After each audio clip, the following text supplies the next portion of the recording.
Hello, welcome back to the show.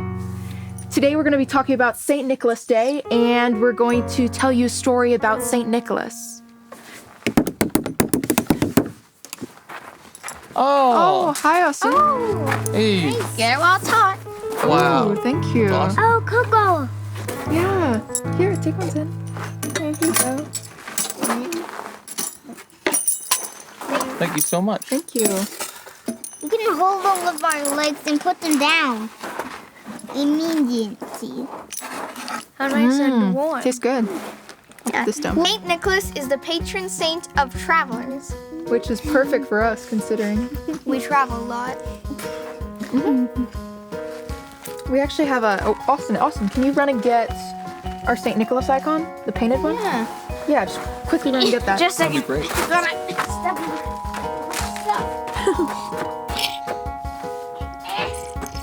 Don't fall.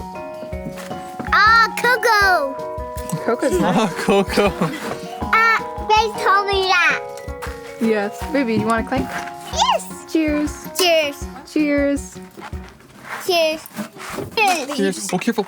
Hey, Red drum. violin. Red drum. Thank you. Okay, that's enough cheers. Thank you. Violin. That's enough. That's enough. Too many Christmas cheers. Too much Christmas cheer. Sometimes. Cheers. I got it. Ah, there it is. Awesome. Perfect.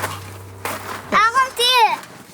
This is our Saint Nicholas icon. That's Austin Saint. Yes, Austin's patron saint. We were gifted this icon by a friend, and it's actually hand painted. Very pretty. Yes. Penny, do you like it? That's a great gift.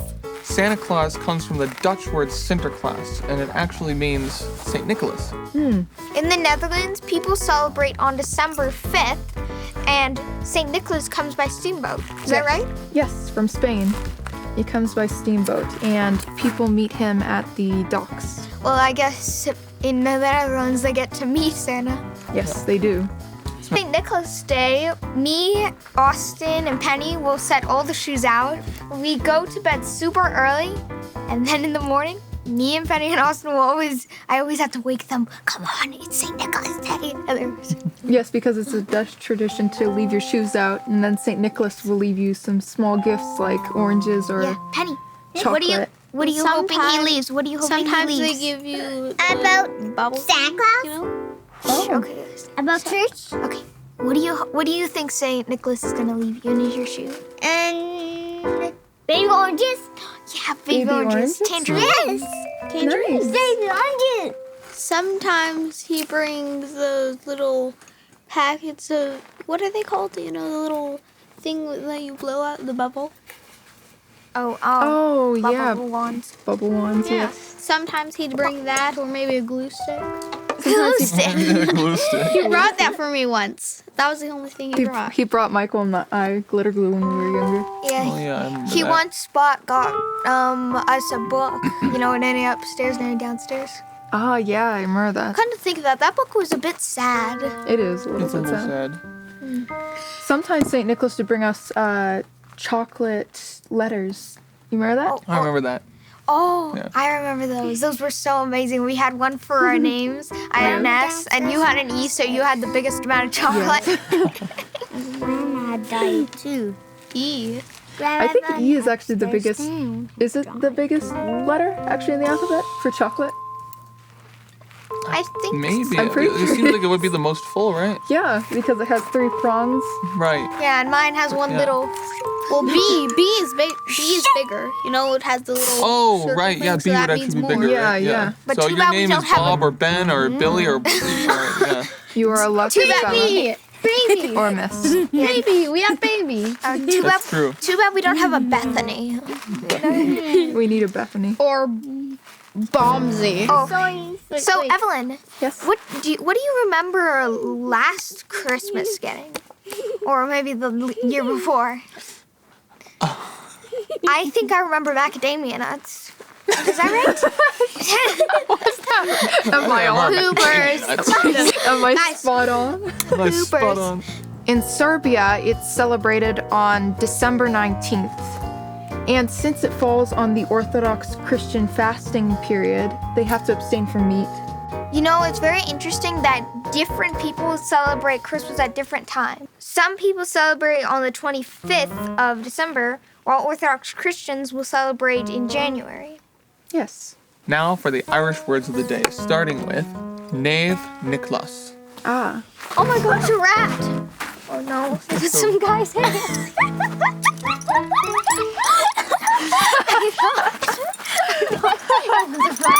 Climbing up a tree. Savannah. Okay. There is no rat in the tree. There's just some guy. Okay, stop. What again? Formal religion? Either less than 5 words. Okay. First Irish word of the day is Saint Nicholas. It's a formal or religious way of saying Saint Nicholas. Slightly less formal. Slightly less formal would be Saint Nicholas. Saint Nicholas. Saint Nicholas. You do that, Savannah. Oh, I think Austin should do it. And slightly less formal way to say it is Saint Nicholas. I'll say the next one. What it can I? You just wanted to say the No, last one. I didn't want to say the last one in particular.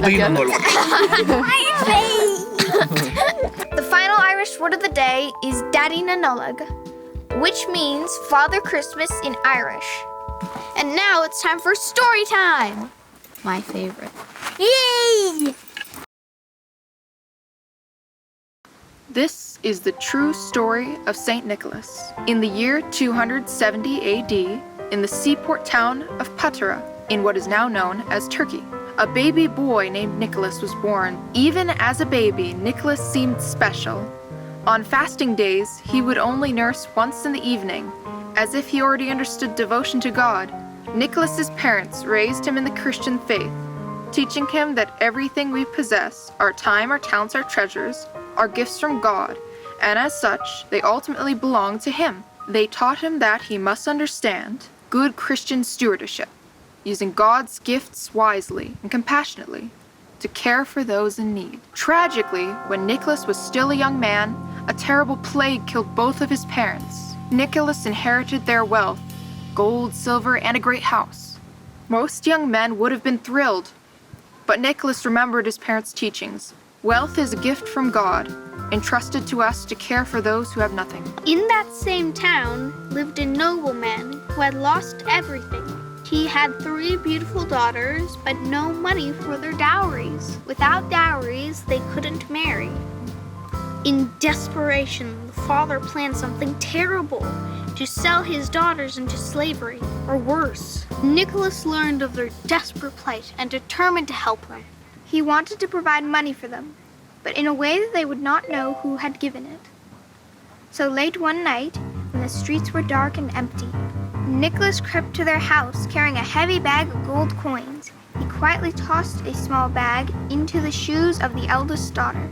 When the coins were found the next day, she went to put on her shoes. She would have instantly known that even a small bag of gold would be enough to pay a dowry to a future husband, and that she would not have to go through with the unmentionable plan of her father. The father wept with joy.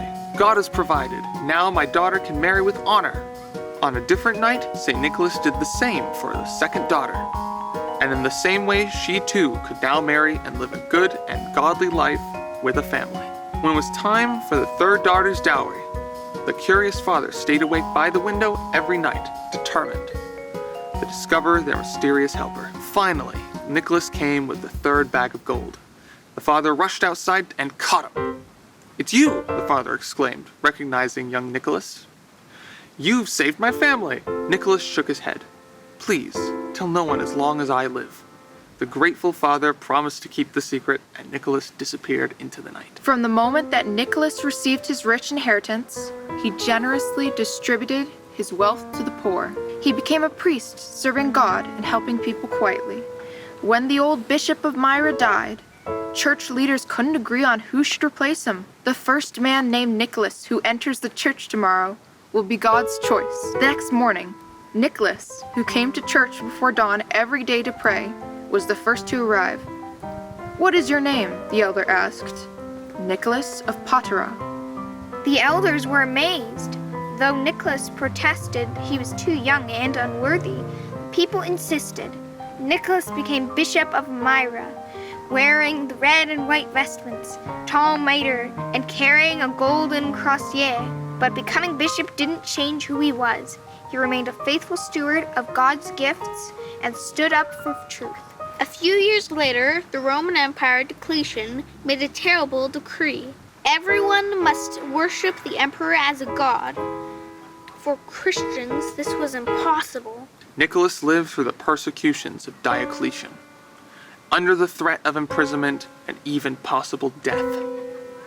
Nicholas continued to preach the love of God and proclaim his truth. And he suffered for it. The Romans imprisoned him and threatened his life. Yet he wouldn't deny the truth, nor waver in his strict stance for the standards of the gospel. For more than 5 years, Nicholas lived in that dark prison.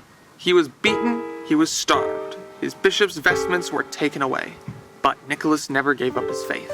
He knew that even his suffering was a gift to offer back to God. In prison, Jesus Christ himself appeared to Nicholas in a vision. Holding Nicholas's gospel book, the Mother of God appeared as well, carrying his bishop's vestments. As Bishop Nicholas grew older, stories of miracles spread throughout the region. Nicholas never claimed these miracles as his own. He always gave glory to God. Once a ship full of sailors was caught in a terrible storm. The waves were as tall as mountains. The ship was sinking. "Pray to God," one sailor shouted. "Ask Bishop Nicholas to intercede for us before the throne of grace." At that moment, Nicholas was praying to the divine liturgy in Myra. Through the grace of God, he was given a vision. He saw the ship and the terrified sailors. He prayed with all his might, "Lord, calm the storm, save your servants." By God's power, through Nicholas's intercession, the wind died, the waves calmed, and the sailors were saved. They glorified God for this miracle.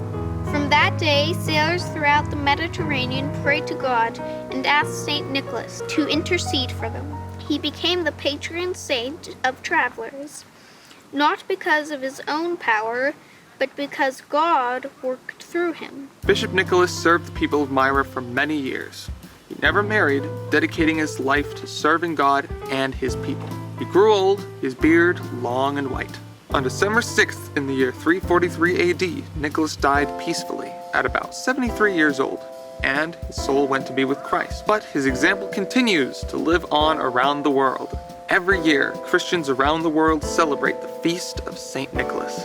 Remembering the beloved bishop and wonder worker, Western churches observe his feast day on December 6th. However, the Orthodox churches following the Julian calendar celebrate on December 19th. Hello! Merry Christmas! We're excited to present to you our 12 stories from around the globe, Yes, we're going to be telling 12 stories from around the world. all about Christmas. Yes, 12 folk stories. If you want to make sure you don't miss that, subscribe to our YouTube channel so you're notified, and we can't wait to see you there. Penny, are you excited? Yes! Yes! Yay! We can't wait to see you soon. Slán! Bye! Sangafol. Make sure you come to one of our live concerts. It's so much fun. All our tour dates are listed on our website at theroyalkellys.com. That's where you can see if we're performing in your area. Also, we keep developing original artwork for our band merchandise like t-shirts. So make sure to check out what's new at our online store. All details are in the description as well. We had so much fun entertaining you today. Thank you for watching.